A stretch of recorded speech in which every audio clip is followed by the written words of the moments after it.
Paz e graça para você ligado nessa emissora. Estamos começando a edição especial do seu programa de reflexão, entrevistas e debates, toda terça-feira. Edição especial porque, como todas as terças-feiras, nós estamos discutindo num formato um pouquinho diferente do que normalmente a gente faz no Vejam Só, as questões ligadas à doutrina da predestinação ou eleição. Sempre temos aqui um representante do pensamento calvinista e um representante do pensamento arminiano. E nós estamos seguindo a ordem dos chamados cânones do Sínodo de Dort, que foi uma reunião que aconteceu lá no século XVII, em que se firmaram os principais pontos do calvinismo, em oposição aos 5 pontos que o arminianismo havia levantado. Hoje é a vez de nós discutirmos como foi que Deus elegeu os eleitos. Eu sei que parece até redundante, mas a Bíblia fala nos eleitos de Deus. Romanos 8 fala: quem intentará acusação contra os eleitos de Deus? É Deus quem os justifica, né? Os eleitos de Deus aparecem em muitas partes da Bíblia.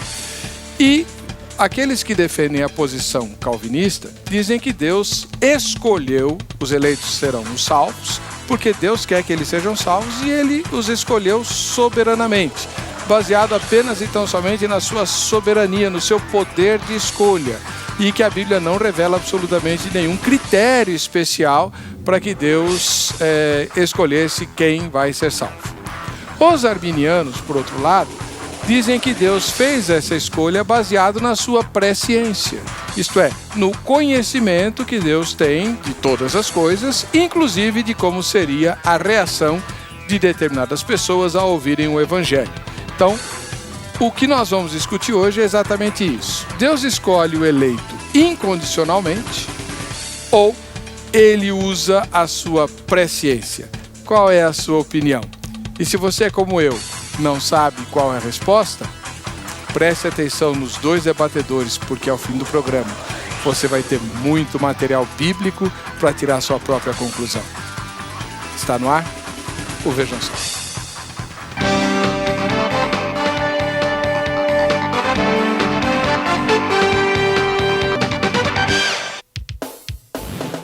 Olá! É com alegria que iniciamos essa edição especial de todas as terças-feiras do programa Vejam Só. E hoje nós vamos discutir aqui a questão, mais uma vez, do calvinismo e do arminianismo. Esse programa é um oferecimento da Academia Teológica da Graça de Deus, a AGRADE. Conheça os debatedores de hoje. Representando o pensamento calvinista, volta ao programa o ministro da Igreja Batista Redenção, pastor Marcos Granconato. Paz e graça, pastor Marcos, seja bem-vindo. Obrigado. Onde fica a Igreja Batista que o senhor pastoreia, Batista Redenção, em São Paulo? A Igreja Batista Redenção fica na Avenida General Ataliba Leonel, 3780, na Parada Inglesa. Posso falar nosso site? Claro. É www.igrejaredenção.org.br. Nós também estamos num site chamado Sermonaudio, sermonaudio.com. Então, quem acessar o sermonaudio.com pode digitar lá Igreja Batista Redenção e vai ter acesso especialmente aos nossos sermões. São centenas de sermões e no nosso site que eu mencionei temos artigos, temos palestras, estudos bíblicos, tem um vasto material lá. Quem quiser aprender a Bíblia tem muita coisa lá para aprender. E você recebe, como eu, um boletim semanal via e-mail. Exatamente. Né? Muito bom. Obrigado, pastor Marcos. Do outro lado, representando o pensamento arminiano, pastor, ministro da Igreja Assembleia de Deus do Ministério Madureira, pastor doutor Alcionei Miranda, ele que também, além de pastor, é advogado. Seja bem-vindo, pastor. Paz e graça. Graça e paz, pastor Eber, graça e paz, pastor Marcos, a todos os ouvintes. É uma grande alegria poder retornar ao Vejam Só para participar de mais um debate. Onde fica a igreja que o senhor pastoreia? Eu estou pastoreando a Assembleia de Deus, Ministério de Madureira, Campo de Pinheiros, em Embu das Artes, na rua Pais Leme, número 117, ali em Embu das Artes. No interior? Não, é grande São Paulo. Por que esse preconceito com o Embu das Artes? Não é preconceito nada, é uma cidade turística, histórica, não é? Isso aí. Tem uma feira lá que é maravilhosa. É famosíssima. Né? Muito famosa, internacionalmente conhecida. Eu estive lá uma única vez. Mas... é porque é perto, se fosse longe a gente ia mais. Pois é, bem pertinho de São Paulo, 20, 30 minutos você está ali no Embu das Artes. E convido a todos, domingo, feira maravilhosa para participar lá com a família. Pensei que fosse convidar para o culto. Também. Também, obviamente. 19 horas no domingo. Vai na feira e fica para o culto. Exatamente. Tá bom. Vou assistir a matéria, estou curioso. O que será que a Kátia aprontou de matéria para apresentar o tema dificílimo de hoje? Vejam só. Muito escuta-se falar sobre calvinismo e arminianismo. Mas o que essas palavras querem dizer? Estes são dois sistemas teológicos que tentam explicar a relação entre a soberania de Deus e a responsabilidade humana em relação à salvação. O calvinismo recebeu este nome por causa de John Calvin, um teólogo francês que viveu de 1509 a 1564. A doutrina criada por Calvin é o fruto de suas observações e aprofundamento na doutrina criada por Martinho Lutero. Já o arminianismo recebeu este nome por causa de Jacobus Arminius, teólogo holandês que viveu de 1560 a 1609. Estes dois nomes guardam muitas histórias e defendem ideias que são debatidas há muitos anos. O calvinismo, por exemplo, defende a depravação total, ou seja, segundo Calvin, cada aspecto da humanidade está contaminado pelo pecado, e por isso, os seres humanos são incapazes de vir a Deus por iniciativa própria. Enquanto o pensamento arminiano defende a depravação parcial, ou seja, segundo Arminius, cada aspecto da humanidade está contaminada pelo pecado, mas não ao ponto de fazer que os homens sejam incapazes de colocar sua fé em Deus por iniciativa própria. Outro ponto discutido por estes dois teólogos é sobre a eleição condicional ou incondicional. O calvinismo defende a eleição incondicional e afirma que Deus elege pessoas para a salvação baseado inteiramente em sua vontade e não em nada que seja inerente à pessoa. Já os arminianos defendem a eleição condicional. Segundo eles, Deus elege pessoas para a salvação baseado em sua presciência. E você, o que acha? Deus escolhe o eleito incondicionalmente ou baseado em sua presciência? Isso é o que discute o Vejam Só. É isso aí. E a discussão será feita no formato de debate presidencial, né?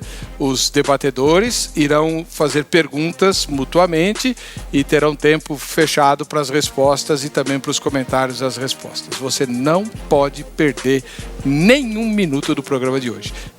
Nós defendemos, que cremos na soteriologia calvinista, nós defendemos a eleição incondicional porque, evidentemente, é o modelo teológico que se encaixa na soteriologia bíblica de forma melhor, mais adequada. Até porque, sem ainda olhar diretamente no texto bíblico, é evidente que se Deus escolhesse alguém porque viu nessa pessoa, ou anteviu nessa pessoa, na sua história, no modo como ele desenvolveria a sua fé, eventualmente no futuro, se isso acontecesse, se Deus escolhesse alguém com base nisso, evidentemente a eleição seria por mérito. Deus não elegeria pela graça. A eleição seria uma recompensa pela fé prevista. Mas o que Deus vê não é um mérito, uma fé bonitinha lá na frente e por causa disso então ele escolhe. Não, quando Deus olha para o ser humano, mesmo quando ele antevê o ser humano, o que ele vê é depravação, o que ele vê é pecado, o que ele vê é impiedade, o que ele vê é inimizade. Foi assim que Deus olhou para a humanidade. Olhando para a humanidade no corredor da história, que ele mesmo criou, Deus viu isso, pecadores, pessoas perdidas, pessoas que não mereciam nada, ele não viu nada de bonito em ninguém. E ele escolheu com base na sua graça livre, na sua livre vontade. Então, usando isso, a sua soberania, que está oculta em vários aspectos, em mistérios que nós não podemos perscrutar. Deus habita numa luz inacessível. Ele, com base nisso, na sua graça apenas, na sua livre determinação e graça, da sua livre escolha, na sua escolha soberana, Ele escolheu alguns e nós não entendemos os seus critérios, porque são critérios que estão acima da compreensão humana, não podemos explicar a mente de Deus, é uma mente inacessível. Ele fez isso com base apenas no seu querer, seguindo critérios que talvez nem existam, mas apenas a sua vontade. E o texto básico que aponta para isso com bastante clareza é o texto de Romanos 9, a partir do versículo 14. O texto diz o seguinte, lendo aqui o versículo 15, você pode ler em casa, o 14 em diante, diz assim: pois ele, Deus, diz a Moisés, terei misericórdia de quem eu quiser ter misericórdia, e terei compaixão de quem eu quiser ter compaixão.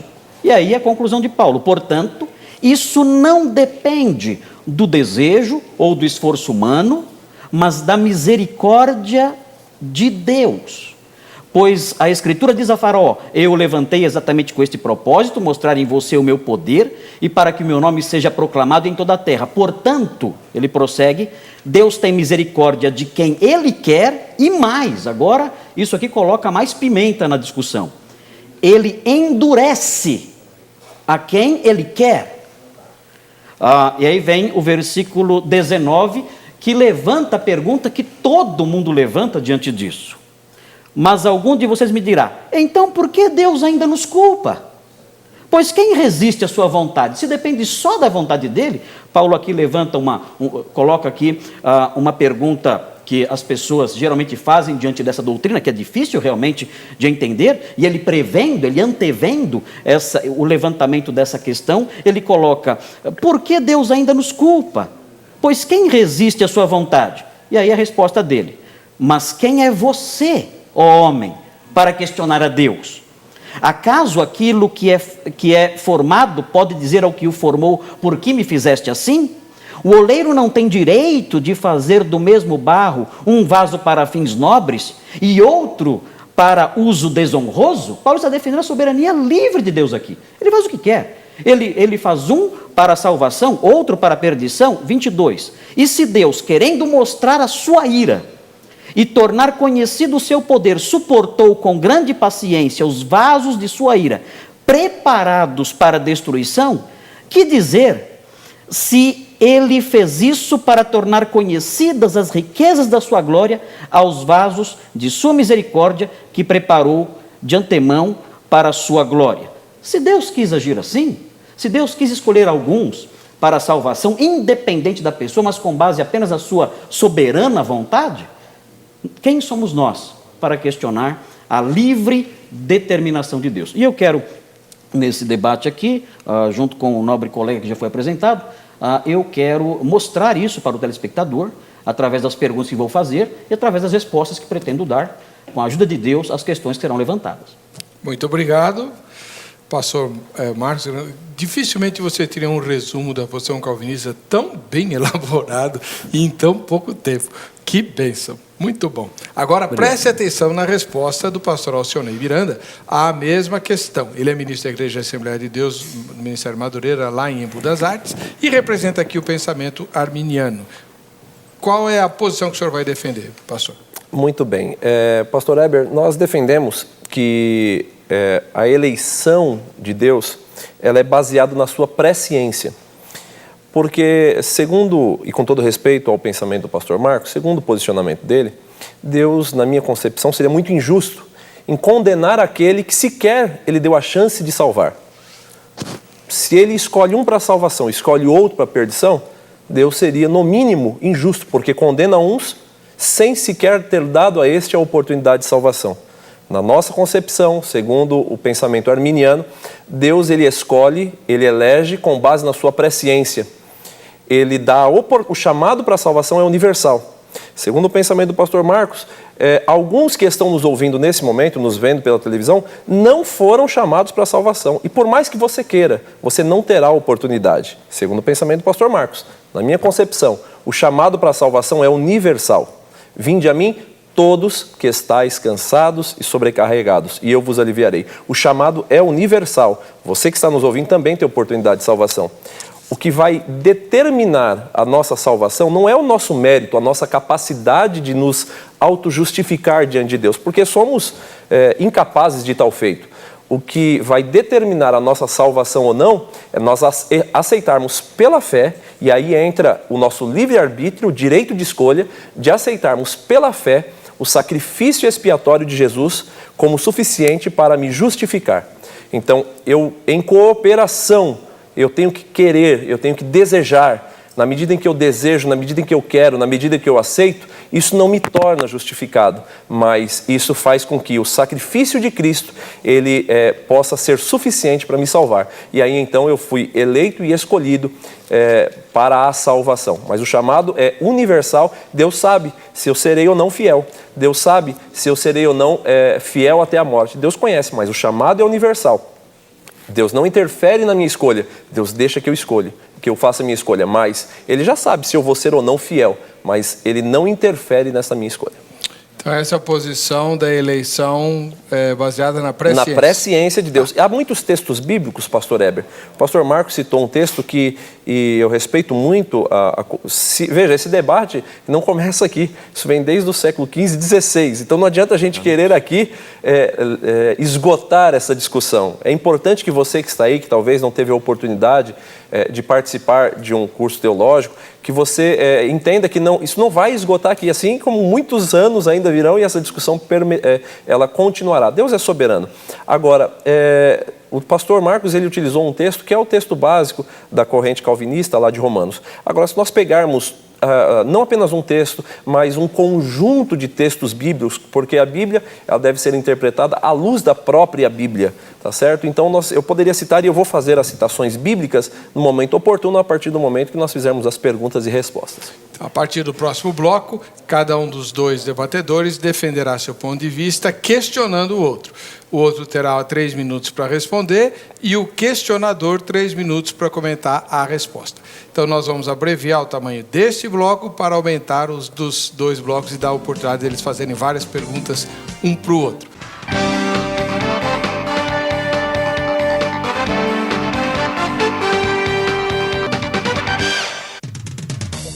Muito bem, estamos com o programa Vejam Só especial de toda terça-feira.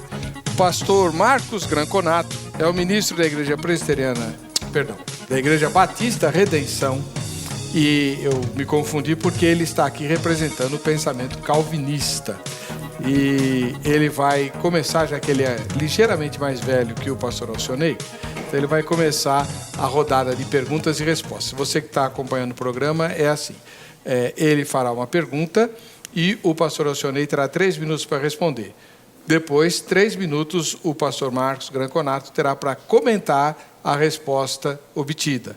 E, em seguida, o pastor Alcionei fará a pergunta e assim por diante. Então, pastor Marcos Granconato, sua primeira questão. Okay. Primeiro, obrigado por falar que eu sou ligeiramente mais velho do que o pastor Alcionei. Tenho 50 anos, fiz 50 anos ontem. 50 anos de idade? Sim. Não parece, né? Não. Parece mais jovem, né? Mas verdade. 50 anos ontem. Maravilha. Mas, deixa eu fazer minha pergunta. A posição arminiana diz que Deus olhou no corredor da história e ele viu lá na frente quem creria. E então, com base nisso, no seu pré-conhecimento, vendo ali de antemão quem creria, ele então elegeu. Então, a eleição é condicionada, ela dependeu dessa condição de Deus prever a fé. A minha pergunta ao pastor Alcionei é a seguinte: quem colocou o futuro lá para Deus consultar e ver? Uau! Essa é a pergunta que eu faço ao pastor Alcionei. Ele olhou para a história já fixa. Quem fixou essa história para Deus olhar para essa história já fixa e consultar e descobrir quem creria? Quero saber isso. Quem fixou essa história consultada por Deus na eternidade? O senhor tem 3 minutos, pastor Alcionei. Muito bem. Pastor Marcos, Deus não determinou a história. Deus deu ao homem, acho que a principal característica dentre tantas, uma característica muito importante, que é o chamado livre-arbítrio. Deus não desenhou, não me predestinou para a salvação e ou perdição. Deus não colocou uma historinha para que eu fosse apenas um coadjuvante dentro dessa história. Deus me deu a capacidade de escolher. Deus me deu a capacidade de decidir. Quando Caim matou Abel, Deus chega para Caim e fala: Caim, poxa vida, o sangue do teu irmão clama. Você, se tivesse feito um sacrifício direito, não seria aceito? Assim como o seu irmão fez direito e não foi aceito? Por que então você não fez direito? O pecado jaz à porta, a ti cumpre dominá-lo. Deus deu a Caim a responsabilidade, o pecado está batendo na porta, você tinha que dominar.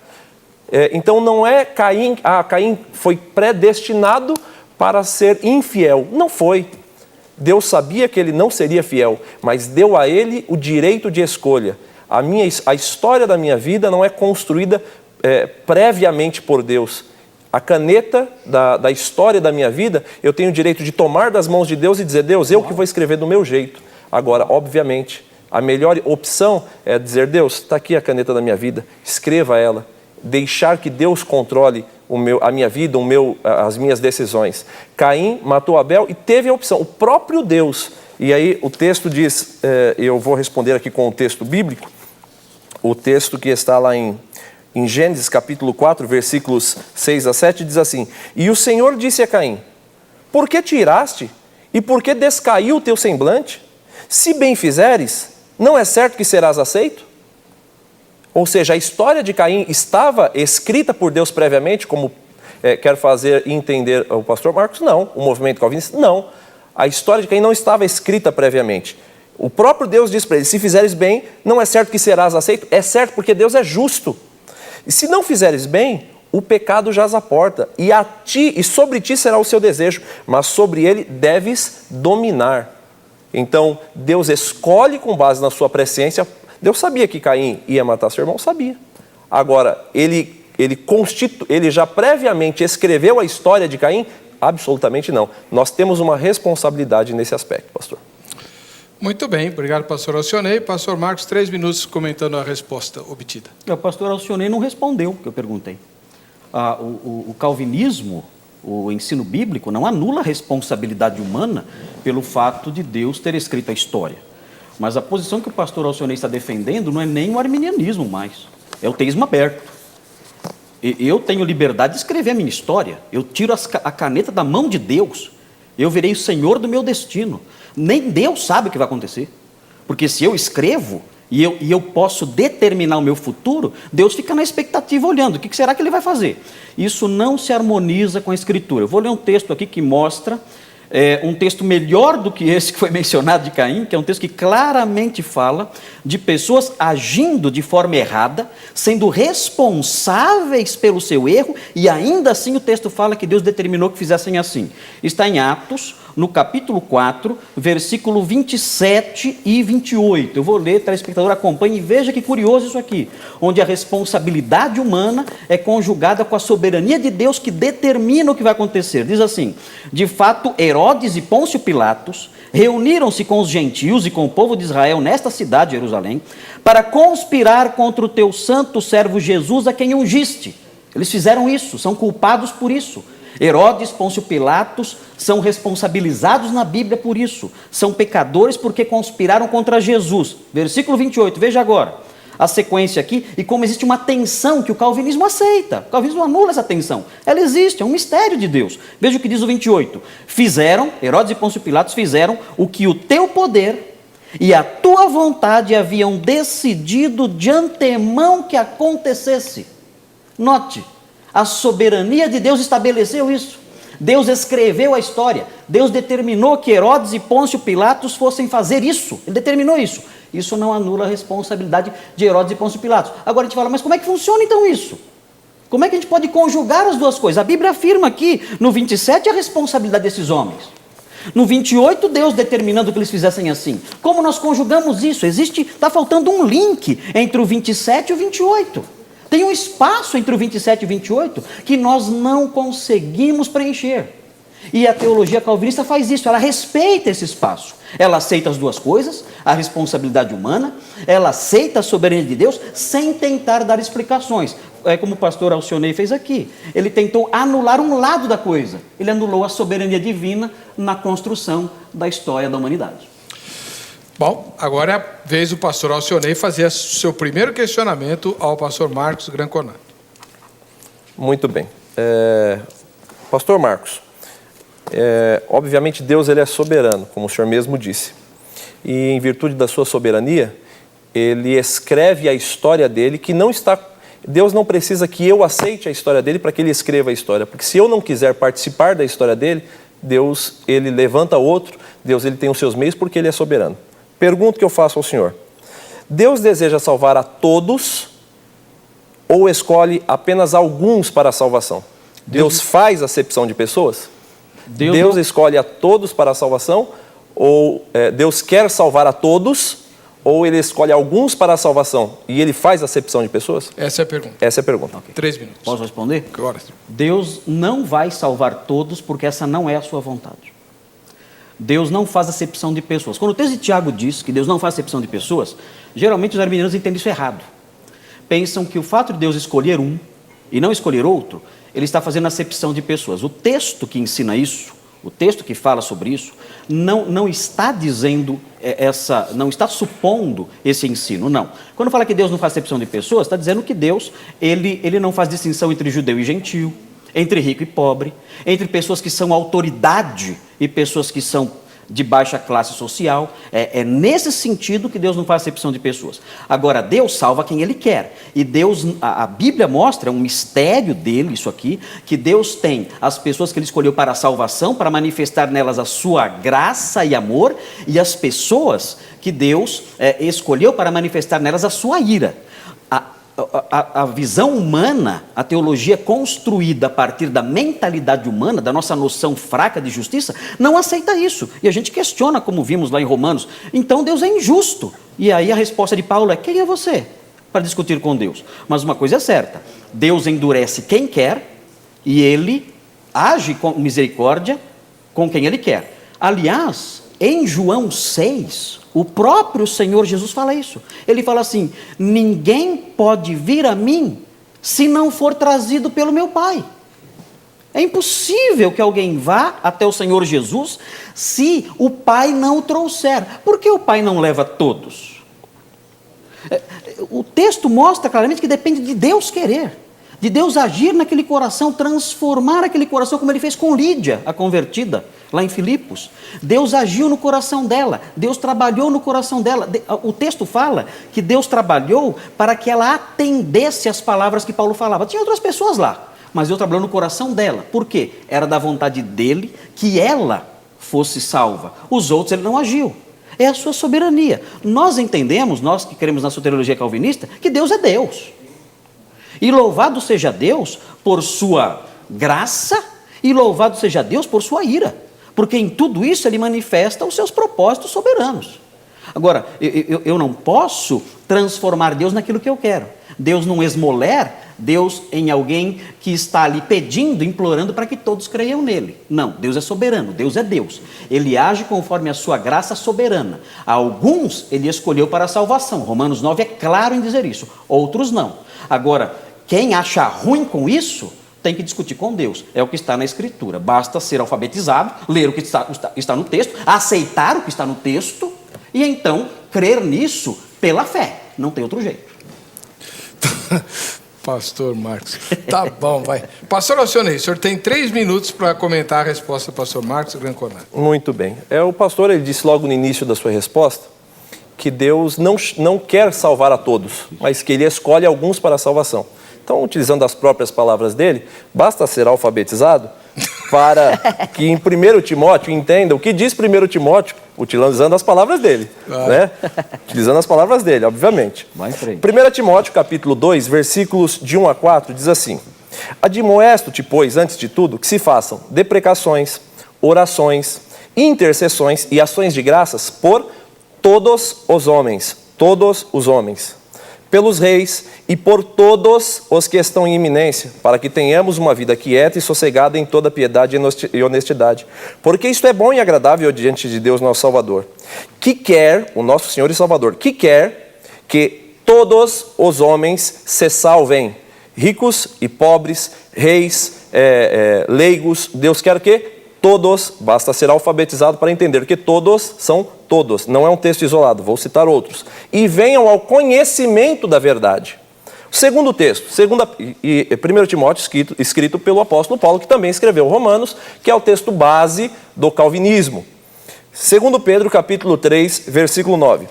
O Senhor não retarda a sua promessa, ainda que alguns a tenham por tardia, mas é longânimo para conosco, não querendo que alguns se percam, senão que todos venham a arrepender-se. Ou seja, todos. O desejo de Deus é que você que está nos ouvindo não fique preocupado, mas será se eu fui escolhido, separado? Será se Deus me escolheu? Deus quer te salvar. Depende de você. Depende de você aceitar o sacrifício de Jesus. Não fique, porque tem pessoas que têm a síndrome de que eu não consigo, eu não posso. Deus te ama, Deus quer você. Pouco importa o teu passado, Deus quer reescrever a tua história. Basta você aceitar o sacrifício de Jesus. E tem outro texto, e aí vamos ao Velho Testamento também, né? Não se furtando dos textos do Velho Testamento, que o mesmo Deus que operou no Velho Testamento também operou no Novo. Ezequiel capítulo 33, versículos 11 e 19. Diz assim: dize-lhes, vivo eu, diz o Senhor Deus, que não tenho prazer na morte do ímpio, mas em que o ímpio se converta do seu caminho e viva. Deus quer que o ímpio se converta e viva. Convertei-vos dos vossos maus caminhos, pois por que razão vos morrereis, ó casa de Israel? Tu, pois, filho do homem, dize aos filhos do teu povo, a justiça do justo não o livra no dia da sua transgressão. Realmente, nossa justiça não nos livra do dia da transgressão, porque nós não somos autojustificáveis. E quanto à impiedade do ímpio, não cairá por ela, no dia em que se converter da sua impiedade, nem o justo poderá viver pela sua justiça no dia em que pecar. Quando eu disser ao justo que certamente viverá, estou concluindo, quando eu disser ao justo que certamente viverá, e ele, confiando na sua justiça, praticar a iniquidade, não virão à memória todas as suas justiças, mas na sua iniquidade que pratica, ele morrerá. Quando eu também disser ao ímpio, certamente morrerás, se ele se converter do seu pecado e praticar o juízo e a justiça, restituindo esse ímpio penhor, indenizando o que furtou, andando nos estatutos da vida e não praticando a iniquidade, certamente viverá e não morrerá. De todos os seus pecados que cometeu, não terá memória contra o juízo. E a conclusão, desviando-se o justo da sua justiça e praticando a iniquidade, morrerá nela. Tá bom. Amém? E para concluir, versículo 19, e convertendo-se o ímpio à sua impiedade e praticando juízo e justiça, ele viverá por eles. Bom, se o senhor precisar de alguma resposta esticar, o senhor tem um minuto a mais também, tá bom? Pastor, Marcos Granconato vai fazer a segunda pergunta agora. Ok. Só lembrando que eu não quis chamar o irmão de não alfabetizado. Deixa pra lá. Ele já devolveu mesmo? Já foi devolvido. Faz a pergunta. Ele é alfabetizado, tanto que leu um minuto a mais do que deveria ter lido. Pois é. Uma pena que os textos foram entendidos fora do seu ambiente textual. A palavra todos na Bíblia tem um significado específico e qualquer exegeta sabe que a palavra todos na Bíblia não se aplica a cada ser humano que é na Terra. Assim como a palavra, a expressão mundo inteiro não se aplica a cada indivíduo que é na Terra. Então, essa é uma questão de exegese muito simples, o dedinho da verdade destrói todas essas explicações que foram trazidas aí pelo meu oponente. Mas a minha pergunta é a seguinte, se Deus salva com base na fé prevista, por que ele não salvou as cidades de Corazim e de Betsaida? O texto diz assim em Mateus 11, 21, ai de você Corazim, ai de você Betsaida, porque se os milagres que foram realizados entre vocês tivessem sido realizados em Tiro e Sidom, há muito tempo elas se teriam arrependido, vestindo roupas de saco e cobrindo-se de cinza. Então a minha pergunta é a seguinte, Jesus previu que as cidades de Tiro e Sidom teriam se arrependido se tivessem visto os milagres e a obra dele. Ele previu a fé das cidades de Tiro e Sidom. E depois menciona também a Sodoma e Gomorra. Ele previu que se essas cidades vissem as obras de Cristo, elas se arrependeriam. No entanto, elas não foram salvas. Eu gostaria que o pastor respondesse isso para mim. Se ele salva com base na fé prevista, por que não salvou Tiro? Por que não salvou Sidom? Mas queria que ele respondesse a pergunta, não saísse para outros lados. Respondesse o que eu estou perguntando. Depois o senhor comenta a resposta dele. 3 minutos, pastor Alcionei. Muito bem. Pastor Marcos, Deus não salvou porque ele, na sua soberania, ele mesmo tendo a presciência de que se lá tivessem sido feitos os milagres que foram feitos em outra cidade, Deus, na sua soberania, ele dá esta oportunidade, o chamado de salvação a todos. Entretanto, Deus, eu não anulo, o arminianismo não anula a soberania de Deus. Deus, ele quis destruir Sodoma e Gomorra, Deus destruiu. Deus quis destruir Tiro e Sidom, Deus destruiu. Mas eles tiveram oportunidade de salvação? Bem, não estava lá, não posso dizer. Isso compete a Deus responder ao Senhor, tá certo? Se lá tivessem sido feitos, eles teriam aceitado. Não foi feito, eles não aceitaram e por conta de não terem aceitado, foram destruídos. Deus, ele é soberano e o arminianismo em nenhum momento anula a soberania de Deus. Essa é a resposta? Sim, senhor. Pastor Marcos, 3 minutos. Não respondeu de novo. O texto está dizendo que essas cidades creriam. Como pode isso? Ele acabou de dizer, o pastor acabou de dizer aqui, que Deus quer que todos sejam salvos, sem exceção. Ele disse isso, ele foi enfático em dizer isso. Disse isso aos brados. Todos Deus quer salvar. E Deus sabia que Tiro e Sidom seriam salvos. Se vissem as manifestações de Deus ali, por que não fez? E ele acabou de responder, porque ele não quis. Então ele não quis que as cidades de Tiro e Sidom fossem salvas? É a conclusão que está chegando. Ou seja, acho que acabou de nascer um calvinista aqui no programa. O pastor, com a resposta que ele deu, ele se tornou um calvinista. Bem-vindo ao nosso grupo, pastor. É uma alegria recebê-lo entre os reformados. O senhor disse que Deus não realizou essas obras ali em Tiro e Sidom porque ele queria destruí-las. Foi isso que ele falou. Ou seja, essa é a posição calvinista. Eu fico feliz que o pastor agora esteja aqui do meu lado. O nosso debate acho que nem tem mais sentido agora, porque estamos do mesmo lado. Sim, eu tenho que terminar o programa, não vem com essa não. Pastor Alcionei, sua segunda pergunta ao pastor Marcos. Parabéns ao pastor Marcos pela sua capacidade retórica. Parabéns, é muito bom termos esse nível de debatedor. Parabéns, pastor Heber. Irônico por vezes, até porque a ironia ela faz parte, né, da forma de persuasão. Vamos à pergunta. O pastor diz que Deus ele escolhe uns para a salvação, outros não. Pergunta que eu faço: o ser humano pode resistir à graça de Deus? Se eu quiser dizer eu não quero a salvação, eu resisto à salvação, eu não aceito a salvação em Jesus. Se você que está aí me ouvindo disser não quer, você tem capacidade para resistir à salvação? A pergunta objetiva é: o ser humano pode resistir à graça de Deus? Pastor Marcos. 3 minutos, pastor Marcos Granconato. Sim. O ser humano ele pode resistir à graça de Deus e essa é a história da nossa vida. Nós podemos, diante do convite da graça, nós podemos dizer não.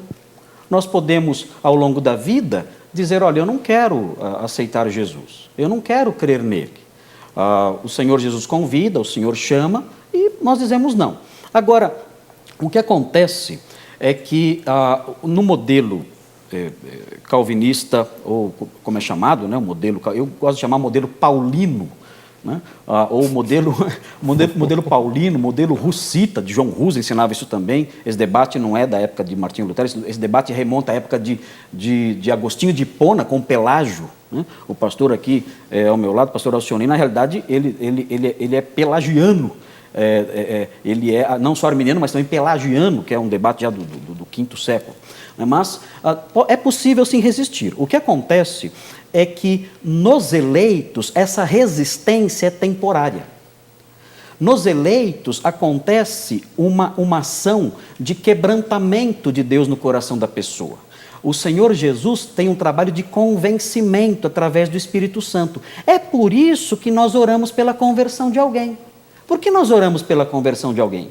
Para pedir que o Espírito Santo toque naquele coração, trabalhe e convença. Mas isso, o Espírito Santo não faz isso obrigando a pessoa, forçando a pessoa. É um convencimento doce.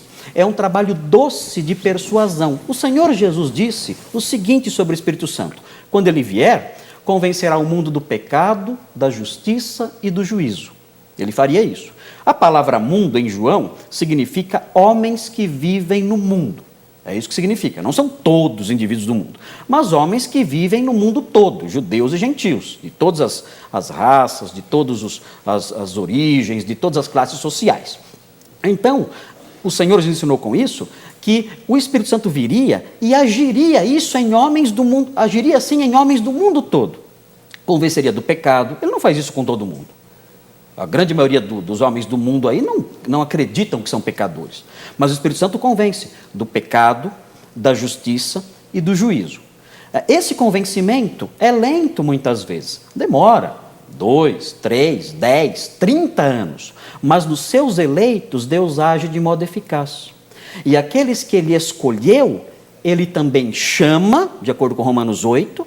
Essa chamada pode ser resistida por um tempo, mas depois de um tempo de resistência, ele convence através da atuação do Espírito Santo, conforme aprendemos em João, convence do pecado, da justiça e do juízo. Depois que ele chama, ele justifica, de acordo com Romanos 8, e depois que justifica, aí aguardamos a glorificação, ele glorifica. Mas é possível sim uma resistência temporária. O apóstolo Paulo mesmo resistiu. O apóstolo Paulo mesmo, o Senhor Jesus disse para ele: Paulo, dura coisa é recalcitrares contra os aguilhões. Ele estava resistindo à graça de Deus, mas no final ele foi vencido. No final, a vontade soberana e eletiva de Deus sempre prevalece. Deus toca no coração, amolece a quem quer, diz o texto bíblico. Muito obrigado, pastor Alcionei. Tem 3 minutos para comentar a resposta do pastor Marcos Granconato. Pastor Marcos, é interessante que ele se utiliza da ironia, e eu vou usar das palavras dele. O pastor Marcos não me respondeu. E eu acabo de receber o pastor Marcos dentro da corrente arminiana. Porque ele diz que o homem pode resistir à graça de Deus. Só que ele diz, primeiro ele começou, não, é possível sim resistir à graça de Deus. Aí depois ele emenda e diz, é possível temporariamente. Isso. É possível ou não é possível? Temporariamente. Ele diz que pode, é possível resistir. Depois ele diz que não pode. Ora, se o homem pode resistir à graça de Deus, se o homem tem esse poder por conta do livre-arbítrio, e é isso que nós defendemos, você tem o livre-arbítrio e o direito de escolha, você pode resistir à graça de Deus, ao chamado de Deus, você pode resistir. O pastor diz que pode, e a nossa corrente. Só que depois ele diz, mas os eleitos não conseguem. Ora, então não pode. Ou pode ou não pode. Se a pessoa pode resistir à graça de Deus, ele não será salvo, ainda que se eleito. Ele foi chamado. Ele recebeu o chamado da graça universal, da salvação universal, mas ele não aceitou. Ele resistiu. E se resistiu, qual é o resultado, qual é a consequência de quem resiste ao chamado de Deus? Mesmo se eleito. Ora, então ele não foi eleito, ele foi chamado. A consequência é, se você foi chamado, mas se você não aceita pela fé, e isso não é mérito teu, é mérito de Cristo na cruz do Calvário, você apenas aceitou, você disse, não, eu aceito, Deus te deu o livre-arbítrio, o direito de escolha, aí o Espírito Santo ele vai ter a legitimidade para atuar na tua vida. Usando de textos bíblicos, como o pastor, inclusive, ele faz sempre Romanos 8, Romanos 8, Romanos 8, Romanos 8, como se a Bíblia tivesse apenas o livro de Romanos. Apocalipse capítulo 2, versículo 5. Aqui João escreve à igreja de Éfeso, chamando eles a um arrependimento. Eles estavam resistindo à graça e Deus chama eles a um arrependimento. Lembra-te, pois, de onde caíste e arrepende-te e pratica as primeiras obras, quando não, brevemente a ti virei e tirarei do seu lugar o teu castiçal. Se não se arrependeres, se não se arrepender, vai ser condenado. Mesmo sendo chamado, eu sou eleito, então eu posso resistir. Não. Se você ficar resistindo, se a pessoa resiste ao chamado de Deus, se não se arrepender, vai para como diz o texto bíblico, para o inferno, não vai ser salvo, não obterá salvação. Então, é possível resistir sim. Mas eu sou eleito. Não, uma vez salvo, salvo para sempre. Não, senhor. Aceitou a fé, está vivendo nos caminhos do Senhor, mas se ficar resistindo ao chamado de Deus, viver uma vida dissoluta no pecado, resistindo ao chamado para produzir o fruto do Espírito, Infelizmente, se não se arrepender, vai ser condenado sim. Muito obrigado. Bom, eu vou terminar esse bloco. No próximo bloco nós vamos dar continuidade às perguntas, respostas e comentários dos dois debatedores. Lembrando a você que sintonizou durante o programa, o pastor Marcos Granconato é ministro da Igreja Batista Redenção e representa hoje aqui o grupo calvinista, né, a forma calvinista de entender as doutrinas da Bíblia. E o pastor Alcionei Miranda, ministro da Igreja Assembleia de Deus do Ministério Madureira, lá em Embu das Artes, e representa a interpretação arminiana. Tá bom? A gente vai para um rápido intervalo, voltaremos já com o Vejam Só.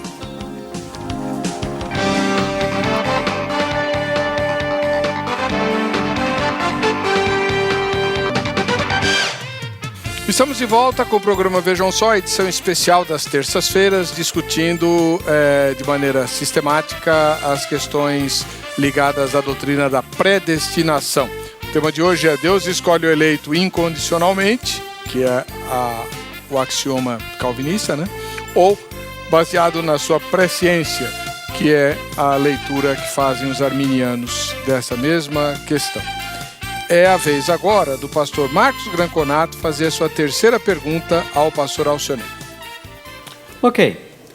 Pastor Alcionei, a Bíblia diz que Deus é quem concede a fé. Filipenses 1:29. Pois a vocês foi dado o privilégio de não apenas crer em Cristo. Foi dado. Vocês receberam o privilégio de não apenas crer em Cristo, mas também de sofrer por Ele. O livro de Hebreus diz que Jesus é o autor e consumador da fé.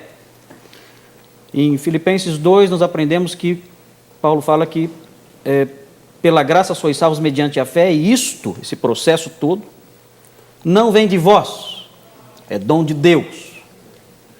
Se é Deus quem concede tudo isso, concede a fé, concede a graça, concede o crer, por que ele tinha que prever quem iria crer, se é ele o autor disso tudo? Então eu gostaria que o pastor respondesse, mostrasse aí sua base bíblica, e se ativesse a pergunta, não escapasse de depois o senhor comenta a resposta. Que não tem nada a ver com o que eu perguntei. Então, quer refazer a pergunta? Não, é essa a pergunta. Pastor Alcionei, 3 minutos. Muito bem. O pastor disse, Deus ele é o autor e consumador da nossa fé? Sim, o texto bíblico deixa isso claro. Agora, é interessante que existem 3 tipos de fé. Uma fé comum, uma fé, o dom da fé, a fé universal, a fé comum e o dom da fé. A fé universal todos têm, é a capacidade de acreditar em alguma coisa. Todos nós temos a capacidade, é uma fé universal. O ser humano tem isso naturalmente, capacidade de acreditar. Céu, inferno, não acreditar em nada, acreditar no homem, acreditar numa imagem. Todos temos essa capacidade de crer em alguma coisa. Isso é um dom de Deus dentro de nós. Ele é o autor e consumador da nossa fé e eu já vou chegar lá. Não é essa fé universal que nós estamos falando, isso é uma aptidão nata de todo ser humano. Segunda fé, a fé comum, é a fé que opera para a salvação. A capacidade de crer que Jesus Cristo, Ele é o nosso único e suficiente Salvador. Esta fé comum, aqueles que comungam dessa fé, ela opera para a nossa salvação. E depois nós temos o dom da fé, como um dom do Espírito, que é aquela capacidade de acreditar não apenas na salvação, mas é a capacidade de crer naquilo que os nossos olhos não veem, é a capacidade de crer no impossível, de ter a convicção de que o milagre vai acontecer, mesmo que nós não estejamos vendo o milagre.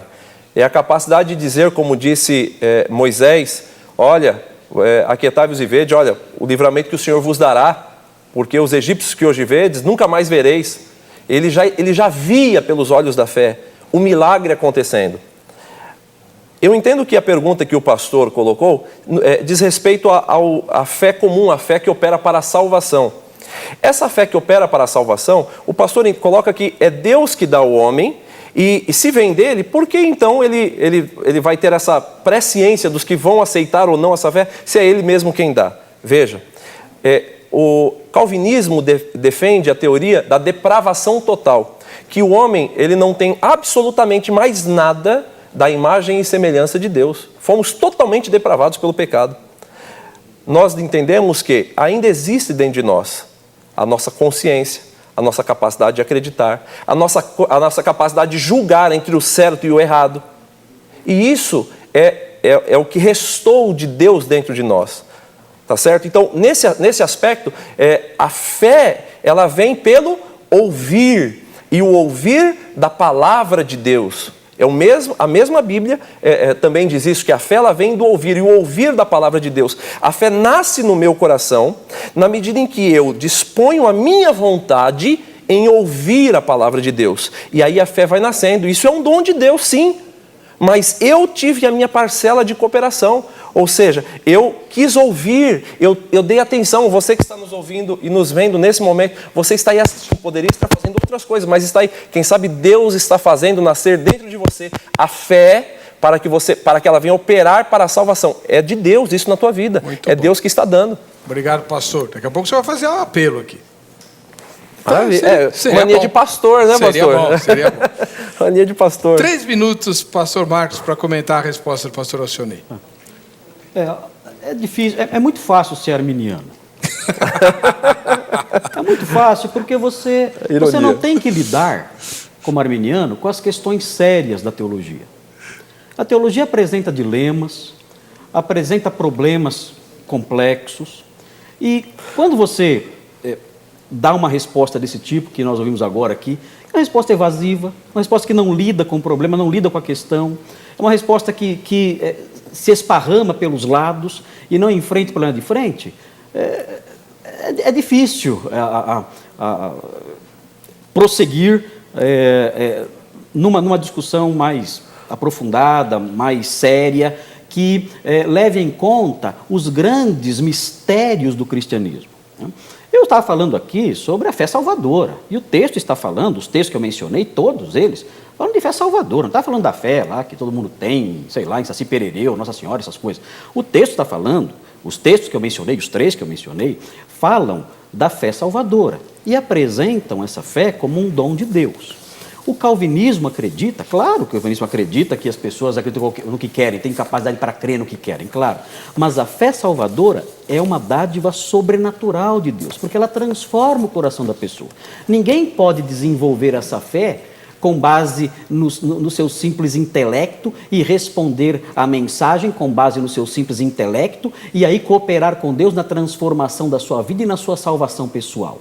A salvação pertence ao Senhor, é obra dele. Ninguém, o texto diz de João 6, vou repetir esse texto, ninguém pode crer no Senhor Jesus, ninguém pode ir até Ele se o Pai não o trouxer. Não existe cooperação humana. É o Pai que trabalha na vontade, convence do pecado, da justiça, do juízo.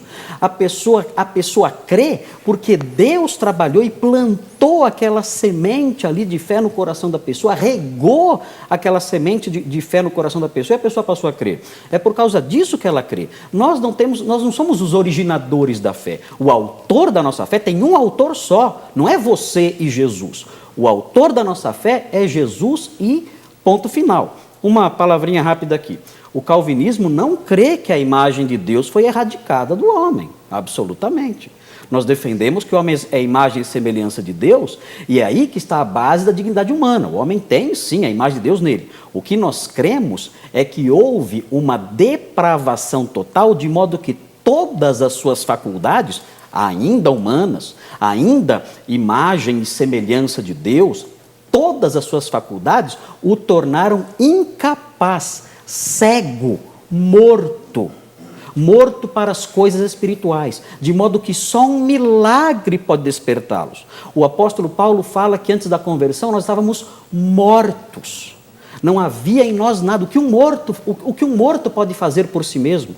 Um morto só pode se mover se alguém interferir e estender a mão e fizer um milagre. É isso que nós cremos. Agora, não dizemos que essa depravação total, ela erradicou a humanidade do indivíduo. Absolutamente. O homem é mais semelhança de Deus, mas depravado. Muito bem. Vez do pastor Alcionei Miranda fazer a sua terceira pergunta ao pastor Marcos. Muito bem. Pastor Marcos, ele gosta de dizer, né, que de forma o arminianismo é raso. O arminianismo não é raso. O arminianismo ele não tenta fugir das questões centrais da fé. Muito pelo contrário. Ele analisa, discute as questões centrais da nossa fé, sim, de forma objetiva, mas não analisando um texto fora do contexto, pegando apenas um texto isolado da Bíblia. O arminianismo, ele tenta analisar um texto bíblico dentro de todo o contexto, porque o mesmo Deus de Gênesis é o mesmo Deus dos livros históricos, dos livros proféticos, dos livros poéticos, do Novo Testamento, dos Evangelhos, do livro histórico, das epístolas. É o mesmo Deus. Então eu não posso pegar um Deus desenhado em alguns versículos e querer dizer que isso é regra, em total afronta a outros textos que também são inspirados divinamente por Deus. Sua pergunta, pastor. Vamos lá. Com base em Mateus 24:13, diz o seguinte: mas aquele que perseverar até o fim será salvo. Esse será o salvo. Com base nesse texto e tantos outros, a pergunta de forma bem objetiva é: o cristão pode perder a salvação se não perseverar na fé? Vou repetir a pergunta de forma bem objetiva. Responda também objetivamente, não se furte da resposta. O cristão pode perder a salvação se não perseverar na fé? Qual é o texto? Mateus capítulo 24:13. 3 minutos, pastor Ganconato. Nós cremos na doutrina da preservação dos santos. Note bem a diferença. Existe do inglês aí, vem a palavra perseverança dos santos. Na realidade, o pessoal discute porque essa não é uma boa palavra para aquilo que a doutrina reformada aceita. Nós cremos na preservação dos santos. Por quê? Porque a Bíblia fala que Deus é poderoso para nos guardar de tropeços. A Bíblia fala isso. Agora, o texto que o irmão leu aí é um texto muito mal compreendido. A vasta maioria da igreja evangélica compreende mal esse texto. Esse texto fala da grande tribulação, de um período de grande prova em que o anticristo vai trazer muito sofrimento, e o próprio Deus trará muito sofrimento sobre toda a humanidade, e haverá um convite para que as pessoas sigam o anticristo e creiam no anticristo como Deus, e quem não crer no anticristo como Deus vai ser decapitado e vai ser perseguido e vai passar por vários problemas, várias perseguições. E nesse contexto, então, é dito que quem perseverar até o fim será salvo. Agora, note bem, o pastor, ele está aí querendo ensinar a perda da salvação, que não tem nada a ver com o nosso tema aqui do debate. Mas tudo bem, vamos dar uma palhinha aí. Se nós olharmos a Escritura como um todo, nós veremos que quem perseverar até o fim e que será salvo, perseverando até o fim, são exatamente os eleitos que Deus preserva. É só o pastor ler no mesmo capítulo o versículo 24. O versículo 24 fala assim: pois aparecerão falsos cristos e falsos profetas, que realizarão grandes sinais e maravilhas para, se possível, enganar até os eleitos. O que esse texto está dizendo? Que haverá um grupo que vai perseverar até o fim. O grupo que ele mencionou. Aqueles que perseverarão até o fim e que serão salvos. O texto fala sobre esse grupo. Esse grupo é quem? O versículo 24 explica. São aqueles que não poderão ser enganados. Aqueles que é impossível enganar. Os eleitos. Se possível, o anticristo e os falsos cristos os enganariam. Mas isso não é possível, então eles perseverarão até o fim. Agora, ele perguntou também se se o eleito persevera, é isso? Não, já está respondido. Está respondido já? Está respondido. Depois vai falar que eu não respondi? Não, está respondido. Respondi? Então, não, vocês ficam se espetando, vocês vão dar bola porque um fala do outro. Eu gosto de espetar, ele é jovem, eu gosto de cutucar os jovens para que os jovens... Pastor Alcionei Miranda, o senhor tem 3 minutos para comentar a resposta do pastor Marcos. Muito bem, eu havia perguntado ao pastor Marcos se o cristão pode perder a salvação se não perseverar na fé. E aí ele diz, ele não perde a salvação porque é eleito. Né? Então indica que Deus olhou, né? Ele chama todos, vinde a mim, todos que estáis cansados e oprimidos, e eu vos aliviarei. Deus faz o chamado universal, ide por todo mundo, pregar o evangelho a toda criatura, quem crer e for batizado será salvo. Todo poder foi me dado nos céus e na terra, portanto ide, ensinando-os, batizando-os em nome do Pai, do Filho e do Espírito Santo. Quer dizer, há um chamado universal, uma determinação do ide universal. Aí Deus olha e diz, não, esse aqui, ele é eleito, esse aqui eu vou escolher e vou chamar esse aqui para a salvação. Mas ele resiste, não persevera. Aí, segundo o calvinismo, o pastor Marcos expôs, aí Deus ele vai interferir no livre-arbítrio dessa pessoa para que ela aceite e ela retorne, porque a resistência é parcial e é provisória, é temporária. E aí o outro que, vinde a mim, ele aceita, ele tem a fé, nasce a fé, ele ouve, a fé vem pelo ouvir, a fé nasce pelo ouvir, ele ouve a palavra de Deus, então começa a surgir a fé dentro do coração dele, e aí ele aceita a mensagem de salvação, só que ele não é eleito, então desse aqui não tem jeito. Ora, o meu Deus é um Deus justo, gente. O Deus que eu conheço é um Deus justo, é um Deus que dá oportunidade a todos. Deus ele é soberano, sim, ele é soberano. Isso não anula a soberania de Deus. Eu entendo que é absolutamente possível a soberania de Deus estar junto com a escolha pela presciência de Deus. É absolutamente possível. Deus ele é soberano, Deus ele nos permite pregar a todos, uma pessoa aceita a fé, ele vem e aí ele persevera até o fim, paga o preço da santidade, paga o preço da santificação, mesmo tendo pouca força, não nega o nome de Jesus, está ali fiel. Ora, aí Deus vai dizer, não, você não é eleito, você vai para a perdição. Não pode, meu Deus é justo. Ele trata aos iguais de forma igual, aos desiguais de forma desigual. O argumento utilizado pelo calvinismo é, não, mas Deus escolheu Jacó e aborreceu Esaú. Deus escolheu Abel e não escolheu Caim. Mas Deus na sua presciência conhecia o coração de Esaú. Deus conhecia o coração de Jacó. Deus na sua presciência, conhecimento prévio das coisas, de como a pessoa reage a cada interferência externa, Deus conhecia o coração de Caim e Deus conhecia o coração de Abel. Deus, ele dá a oportunidade universal. Agora, se nós não perseverarmos até o fim, perderemos a salvação, sim. Muito bem. Nós vamos agora para Rua Conde de Sarzeddas. Ali tem um número muito grande de lojas evangélicas, então a nossa equipe de reportagem fez a mesma pergunta do tema, agora não para teólogos, como os que você viu aqui, mas para gente que nem eu e você, gente comum. Vamos ver o que a equipe apurou. Vejam só. Deus escolhe o eleito incondicionalmente ou baseado em sua presciência? Na verdade, Deus escolhe pela sua soberania. Toda pessoa é escolhida por Deus dentro dessa perspectiva soberana. No entanto, a liberdade humana também entra. São duas coisas difíceis para nós administrarmos. Mas é mais ou menos como perguntar qual é a perna mais importante, da esquerda ou da direita. Então, de fato, por um lado, Deus é soberano e somos escolhidos pela sua vontade, e por outro lado, também nós nunca estamos contrariados e contra a nossa vontade para receber o Senhor. É um dos mistérios da palavra de Deus. Conhecer a palavra é bom, mas eu acho que Deus não escolhe por isso, e sim pelas próprias atitudes, né? Quem anda na palavra, porque só conhecer não basta, né? Tem que agir também. Ai. Esse é arminiano. Não é, não. Ele não entendeu nem a pergunta, não sabe absolutamente nada. E, ele trabalha numa loja lá. É complicado, né? Por que nós estamos rindo? Porque o irmão entendeu que a presciência aí da pessoa, né? Da pessoa. Muito bem. Nós não temos tempo mais para o ping-pong das perguntas e respostas. Então, pastor Marcos Granconato, já que o senhor começou o programa, suas considerações finais, e depois o pastor Alcionei fará as considerações finais. O telespectador vai tirar suas próprias conclusões. Deixa eu só realçar o seguinte. O pastor Alcionei, ele colocou na minha boca hipóteses que eu nunca disse.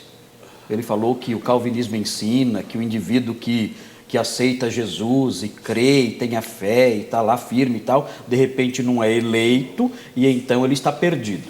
Eu nunca levantei essa hipótese, isso é criação dele, esse Frankenstein teológico do indivíduo que crê em Cristo e vai para o inferno, isso aí é criação absolutamente dele, eu jamais disse isso aqui. Então eu quero deixar isso bem claro. E quero realçar o seguinte, a Bíblia diz em Colossenses 1,12, esse é um argumento que foi levantado por Agostinho de Hipona nos seus debates contra os pelagianos no século IV, século V.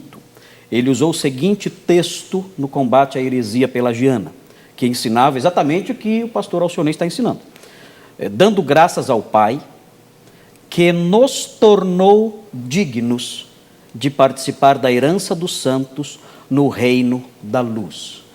Quando Agostinho leu esse texto, a frase que ele disse foi a seguinte: a graça de Deus não procura os homens de fé. A graça de Deus faz os homens de fé. A graça de Deus nos torna dignos. Ela não procura quem é digno, ela torna o homem digno para a herança celeste. Então seria um absurdo nós acreditarmos, em face de um texto como esse, e de toda a vasta evidência neotestamentária, especialmente, todo o ensino de Paulo e tudo que nós aprendemos da própria boca do Mestre, do Senhor Jesus, seria um absurdo acreditar que Deus olha no corredor da história e tenta encontrar quem é digno, porque vê lá a fé na pessoa e vê que ela vai ser boazinha e vai responder ao apelo. Isso seria inaceitável, seria um absurdo, porque isso tornaria a salvação uma forma de recompensa. Ela seria meritória. Eu não seria salvo pela graça, eu seria salvo porque Deus viu algo de bom em mim e então decidiu me salvar porque viu lá uma fé que eu teria e então decidiu me salvar. Nós não cremos nisso, isso se aproxima muito até do catolicismo, que crê na salvação meritória. Nós rejeitamos isso. Várias hipóteses que o pastor mencionou aqui e atribuiu ao calvinismo estão equivocadas. O calvinismo não ensina muitas coisas que o pastor disse que ensina. O calvinismo ensina o seguinte: Deus é Deus e é soberano. Nos seus passos, no rumo da salvação do homem, ele tem os seus eleitos, que ele escolheu livremente e soberanamente. Esses eleitos, ele trabalha neles. Ele os chama e os convence com a doce voz do Espírito Santo. Ninguém vai para o céu pela orelha. Ele os convence com docilidade, transforma seu coração e os conduz à fé e os sustenta na fé até o final, porque ele tem poder para isso. É isso que o calvinismo ensina. Agora, outras coisas, doutrina da perda da salvação, tudo isso são coisas que o cristianismo rejeita. O cristianismo não acolhe essas coisas, até porque, eu gostaria que o pastor até respondesse, ele já perdeu a salvação? E se ele perdeu, o que ele fez para reconquistar? Não tem base esse ensino, porque isso coloca nas mãos do homem o seu destino eterno. Nós rejeitamos isso. Bom, é isso. Você vai ouvir agora o pastor Alcionei Miranda, lembrando que essas questões entre os arminianos e os calvinistas não se esgotam hoje, porque nós vamos continuar toda terça-feira até o último cânone de Dort, né? Bom, pastor Alcionei Miranda, ministro da Igreja Assembleia de Deus, suas considerações finais. Muito bem. O pastor ele tenta fugir de algumas questões que são cruciais no que tange ao calvinismo. Em especial, não se perde a salvação. O pastor acabou de dizer, quando na verdade o calvinismo entende que só não perde a salvação quem não conquista, porque se não daria o mérito ao homem, e os eleitos não conquistaram, então eles não perdem. Só que ele diz, não perde porque não conquista. Só que os eleitos também não conquistaram, mas eles não vão perder. É isso que em síntese. Ou seja, ele entende que os eleitos não vão perder a salvação. E os que não são eleitos não têm condições, opção, possibilidade. Deus não deu opção a essas pessoas para conseguirem a sua salvação, aceitando o sacrifício de Cristo. Ou seja, o sacrifício de Cristo não é para a salvação de todos, mas é só de alguns escolhidos pela soberania de Deus. Nós também rejeitamos esse entendimento. Nós entendemos que a salvação ela é um dom de Deus, não há mérito algum em nós para a salvação. Entretanto, nós ouvimos a palavra, nós aceitamos pela fé, nasce a fé dentro do nosso coração e nós aceitamos, porque Deus nos deu livre-arbítrio, direito de escolha. Nós temos essa opção de escolher, e em virtude disso nós escolhemos, não, eu vou ao invés de ficar em casa, eu vou assistir o programa Vejam Só. Eu quero, ao invés de estar lendo uma revista, eu vou ler a Bíblia. Deus nos deu esse direito. E aí você passa a conhecer a Deus. E o Espírito Santo vai atuando dentro do teu coração, te convencendo do juízo, da verdade. Isso não é mérito nosso, gente. Isso é mérito de Cristo. Porque por mais que eu me esforce, se Cristo não tivesse morrido na cruz, o que seria de mim?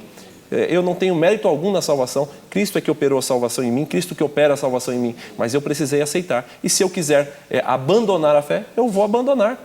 E Deus vai deixar, porque Ele deu o livre-arbítrio. Tá certo? Então, esse é o nosso entendimento. E a corrente arminiana, e como disse o pastor Heber, é uma discussão que não se esgota hoje, não se esgota.